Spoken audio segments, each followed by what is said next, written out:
Bonjour à tous, j'espère que vous allez bien et que vous êtes en forme. Alors aujourd'hui, je vais m'adresser aux personnes qui ont vraiment une super positive attitude, aux personnes très résilientes. Je m'adresse aux personnes qui voient systématiquement la partie du verre plein plutôt que la partie du verre vide. Je m'adresse à toutes les personnes qui finalement se disent c'est pas grave, mes difficultés, c'est pas grave, on avance. Vous voyez, toutes ces personnes qui arrivent à vraiment relativiser, à positiver, à prendre du recul. Et puis qui des fois se prennent complètement les pieds dans le tapis et qui se retrouvent dans des cabinets de psy, de thérapeutes parce que elles n'arrivent plus à avancer, parce qu'elles ne comprennent pas, parce que, bref.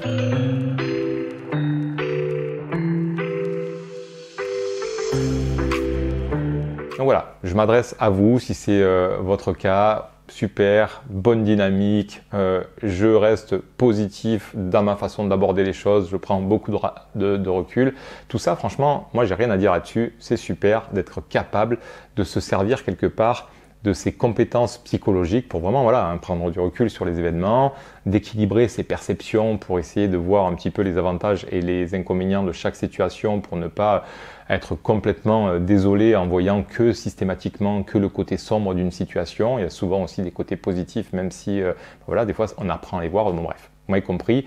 Tout ça c'est super intéressant parce que ça va émotionnellement nous permettre d'être plus détaché émotionnellement, on est moins impacté par les événements un petit peu qui pourraient nous contrarier à l'extérieur. Donc tout ça jusqu'à là c'est super, mais c'est hyper important si vous êtes dans cette dynamique de quand même rester en lien à ce qui a été touché en vous. Vous voyez, de quand même amener de la considération sur ce qui a été touché en vous.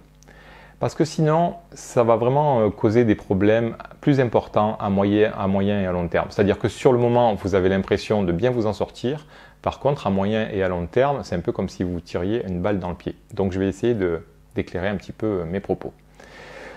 On imagine que vous allez travailler en voiture, et puis le matin, je sais pas, vous n'êtes pas trop réveillé, et puis manque de bol, vous accrochez soit une autre voiture, soit un mur ou autre, et puis bing, là, vous fendez complètement votre pare-choc à l'avant, vous cassez votre clignotant, votre phare, et même éventuellement un peu votre rétroviseur.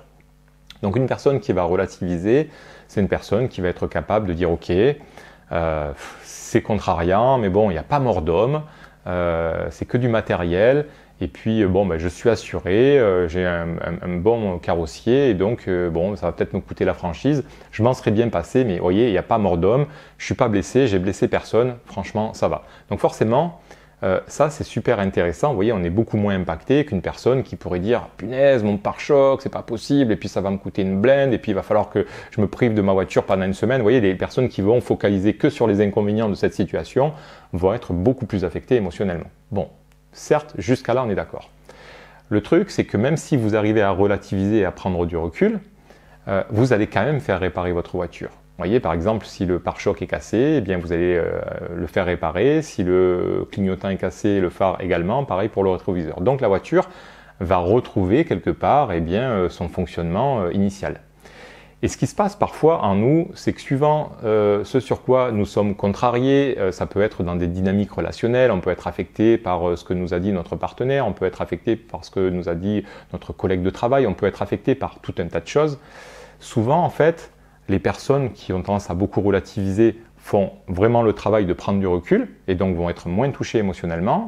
Mais là où souvent ça coince, c'est qu'elles ne font pas le travail de considérer ce qui a vraiment été touché en elles. Vous voyez, c'est comme si on annulait quelque part complètement ce qui nous a touché et qu'on n'apprenait pas à réajuster ce qui pouvait quand même être important. Mais le problème, c'est pas parce que c'est pas grave que c'est pas important. Et je pense que c'est hyper important d'entendre ça. Encore une fois, ce n'est pas parce que ce n'est pas grave que ce n'est pas important. Alors, je m'explique. Si dans une dynamique relationnelle, justement, vous êtes par exemple avec un collègue de travail et puis assez régulièrement, je sais pas, il vous fait des petites blagues qui vous agacent un petit peu, mais bon, c'est quand même quelqu'un de bien et puis vous l'appréciez et puis vous allez dire c'est pas grave, il est comme ça, etc. Vous voyez, le fait de vous dire c'est pas grave, c'est peut-être une réalité, mais au fur et à mesure, dans la relation, ce qui pourrait vous embêter, le problème, c'est que si vous ne le considérez pas, c'est un peu comme un dossier qui va ne faire que s'empiler progressivement. Le dossier va accumuler un petit peu, vous voyez, tout un tas de choses. Et puis, un jour, vous allez Vous ne savez pas trop pourquoi, vous allez soit péter les plombs, soit vous allez complètement rompre la relation, y mettre un terme. Et là, la personne, en plus, la personne en face ne va pas du tout comprendre parce qu'elle, elle ne l'aura pas vu venir, vous ne l'avez pas exprimé clairement dès le début. Et donc, eh bien, là, c'est vraiment problématique pour vous, pour la relation, et ça aurait pu être évité. Donc, vous voyez, c'est vraiment important d'apprendre à quand même considérer ce qui a été touché en vous pour en prendre soin. Un peu comme vous le faites avec votre voiture, vous voyez, vous apportez les réparations appropriées à votre véhicule.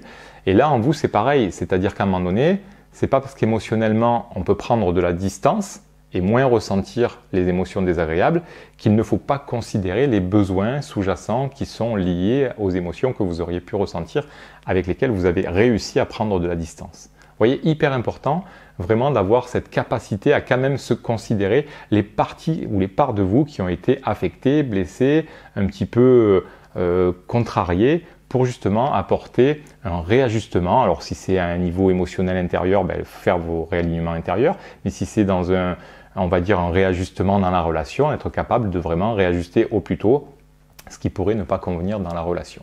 Voilà, hyper important de le faire.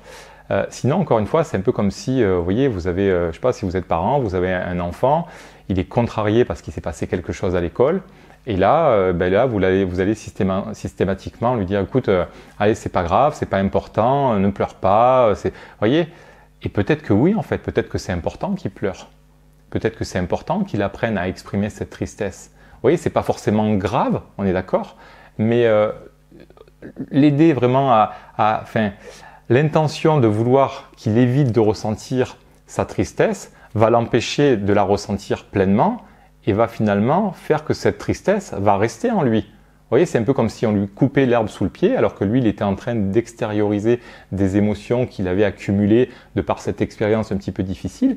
L'aider à prendre un petit peu du recul, c'est une chose, l'aider à relativiser, c'est super, mais par contre, s'il est triste, c'est aussi important de respecter cette tristesse et de lui dire par contre tu as le droit d'être triste et tu as le droit de pleurer et c'est ok en fait. Voyez. Et ça c'est souvent des choses qu'on n'a pas apprises chez nous déjà adultes et qu'on a du mal aussi à proposer à nos enfants. Donc hyper important que quand vous êtes un petit peu contrarié, affecté ou autre, ok, prendre du recul pour dire ok, voilà, là je suis un petit peu plus détaché de mes émotions, mais s'il y a quand même une part de vous qui a été touchée, qui a été peinée, contrariée, frustrée ou qui est en colère, c'est aussi important de reconnaître que ces parts-là ont été touchées. Et là, on pourrait aussi relativiser sur le fait de dire c'est pas grave si je suis en colère, c'est pas grave si je suis triste. Et très sincèrement, je pense qu'il vaut mieux être triste pleinement parfois que de systématiquement vouloir garder la banane, accumuler un petit peu comme ça de vieux dossiers, des choses qui vont peser au fur et à mesure que le temps passe.